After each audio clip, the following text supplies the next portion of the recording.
ایک گاؤں میں ایک بڑھیا رہتی تھی۔ اس کا ایک کامچور بیٹا تھا۔ شیخی بگاڑنے میں بہت ماہر تھا۔ اس کو شیخ چلی کے نام سے پکارا جاتا تھا۔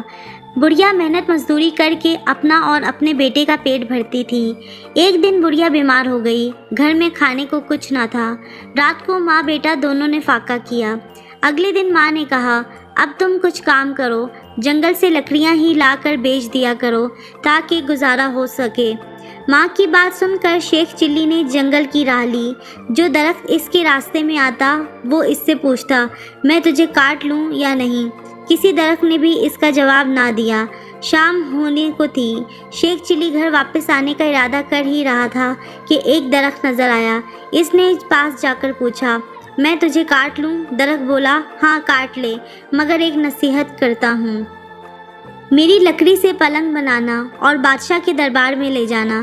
اگر بادشاہ اس کی قیمت پوچھے تو کہنا کہ پہلے 1-2 راتیں اس پر سوئے، پھر اگر مناسب سمجھے تو خریدے۔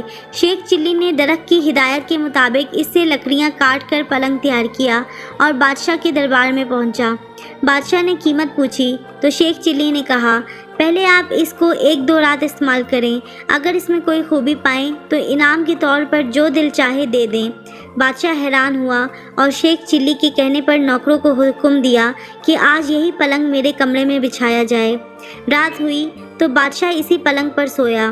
آدھی رات کو پلنگ کا ایک پایا بولا، آج بادشاہ کی جان خطرے میں ہے۔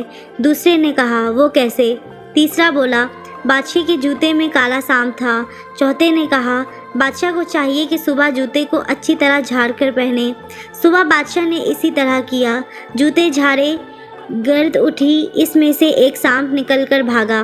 دوسری رات جب بادشاہ سویا تو پھر پایوں نے باتیں شروع کی۔ ایک بولا کہ تم پلنگ کو سنبھالے رکھو، میں کچھ خبریں جمع کر لوں۔ تینوں پایوں نے پلنگ کو تھامے رکھا۔ جب چوتھا واپس آیا تو اس نے خبر سنائی کہ بادشاہ کا وزیر سازش کر کے بادشاہ کو ختم کرنے کے بارے میں سوچ رہا ہے۔ پھر دوسرا پایا گیا اور خبر لایا کہ بادشاہ کی ایک کنیز وزیر سے مل کر بادشاہ کو زہر دینا چاہتی ہے۔ تیسرے پائے نے تجویز پیش کی کہ بادشاہ کو چاہیے کہ وزیر کو قید میں ڈال دے۔ چوتھا پایا گیا اور یہ خبر لایا کہ بادشاہ کو جو دودھ صبح پینے کو دیا جائے گا اس میں زہر ہوگا۔ بادشاہ یہ سب کچھ سن رہا تھا۔ صبح اٹھ کر جب اسے دودھ دیا گیا تو اس نے نہ پیا بلکہ ایک بلی کو پلا دیا۔ بلی اسے پیتے ہی مر گئی۔ تحقیق کرنے پر بادشاہ کو پتہ چل گیا کہ واقعی اس کا وزیر اور کنیز دونوں مل کر اس کی زندگی ختم کرنا چاہتے ہیں۔ بادشاہ نے اپنی کنیز اور وزیر دونوں کو قید میں ڈال دیا۔ بادشاہ نے شیخ چلی کو بلایا اور بہت انعام دیا۔ شیخ چلی اب مالدار ہو گیا۔ بادشاہ کے دربار میں اس کی عزت ہونے لگی اور دونوں ماں بیٹا بڑے آرام کی زندگی بسر کرنے لگے۔